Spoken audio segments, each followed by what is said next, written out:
चिट्ठी उस रात आई जब हवा यूं चीख रही थी जैसे कोई चेतावनी दे रही हो।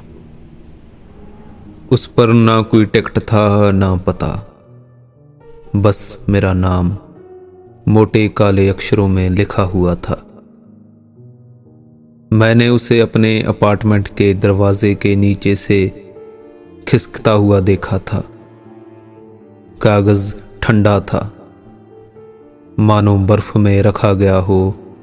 अंदर सिर्फ एक वाक्य लिखा था, तुम्हारी जिंदगी अब तुम्हारी नहीं रही। इसे वापस पाने के लिए रात 3 बजे पियर 40 पर आ जाओ। पहले तो मुझे लगा ये किसी का मजाक है, लेकिन लिखावट बहुत जानी पहचानी थी, मेरी खुद की। मुझे याद ही नहीं कि मैंने इसे कब लिखा था। घड़ी की सुई धीरे धीरे 3 बजे की तरफ बढ़ रही थी। अपने मन के खिलाफ मैं पियर 14 की तरफ चल पड़ा। सड़कें वीरान थी, पीली जपजपाती स्ट्रीट लाइट्स के उजाले में डूबी हुई। हर कदम भारी लग रहा था, जैसे उस चिट्ठी ने मुझे जंजीरों में जकड़ दिया हो। जब मैं पियर पर पहुंचा, हवा नम और खारी थी। डाक के छोर पर एक अकेला साया खड़ा था, जिसकी टोपी का छज्जा उसके चेहरे को छिपाए हुए था। तुम आ गए, उस शख्स ने कहा। उसकी आवाज शांत थी, जैसे किसी स्थिर झील का पानी।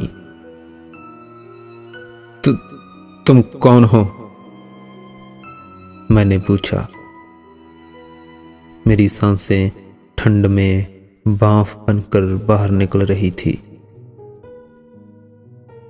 वो आगे बढ़ा और मैं थम गया।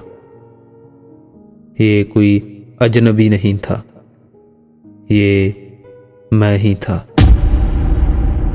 लेकिन बस मैं ही नहीं, ये मेरा बड़ा, कमजोर और खोखली आंखों वाला रूप था, जिनमें हल्की चमक थी। उसकी हरकतें नुकीली और यांत्रिक सी लग रही थी, मानो उसका शरीर उसका अपना ना हो। तुम अपनी जिंदगी बर्बाद कर रहे हो, उसने कहा। उसकी आवाज में नफरत झलक रही थी। तुम्हारे हर फैसले ने तुम्हें यहां पहुंचाया है। मैं इसे ठीक करने आया हूं। मुझे कुछ समझ नहीं आ रहा, मैंने हकलाते हुए कहा, एक कदम पीछे हटते हुए। उसने अपने कोट से एक स्टॉप वॉच निकाली। उसका ढांचा पुराना और टेढ़ा मेढ़ा था।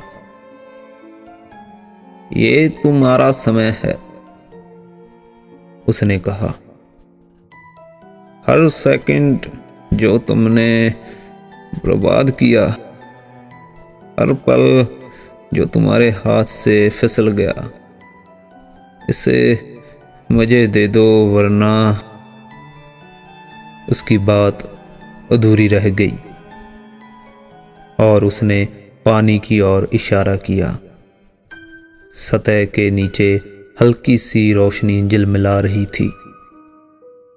मैंने ध्यान से देखा तो उन्हें देखा, दर्जनों चेहरे जो खामोश चीखों में मरोड़ खा रहे थे, पानी के किनारे पर पंजे मार रहे थे।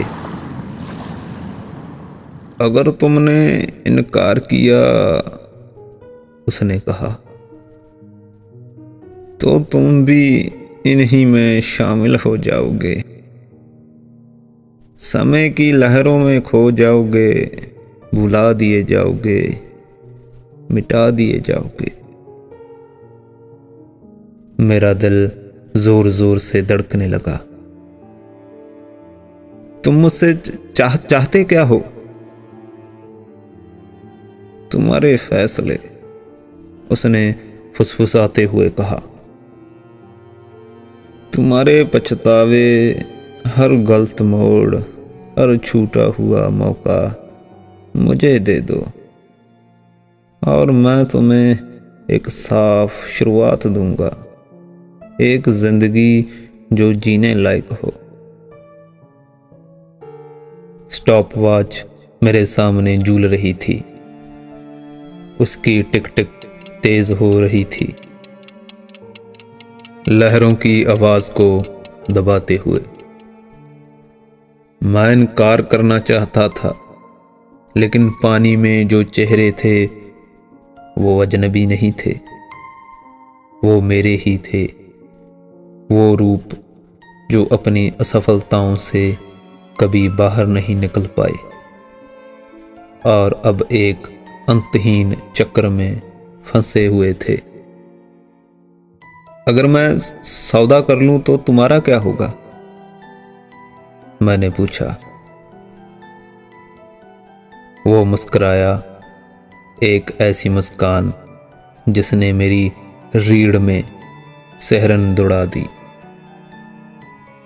मैं आगे बढ़ जाऊंगा, तुम्हारी असफलताओं के बोझ से आजाद हो जाऊंगा, तुम इसे अपने साथ ले जाओगे। कुछ पलों के लिए समय ठहर सा गया। पानी में चेहरे मुझे घूर रहे थे, उनकी खामोश चीखें मेरे दिमाग में गूंजने लगी। मैंने स्टॉप वॉच ले लिया। वो शख्स गायब हो गया। उसका शरीर रात की हवा में घुल गया। स्टॉप वॉच अब गर्म हो चुकी थी और मेरी हथेलियों में टिक टिक कर रही थी। लेकिन जब मैंने नीचे झांक कर पानी में अपनी परछाई देखी तो वो मैं नहीं था, वो वही था। उसकी खोखली आंखें मुझे घूर रही थी और उसकी आवाज मेरे कानों में गूंजी। अपनी नई शुरुआत का आनंद लो, ये तुम्हारा आखिरी फैसला होगा।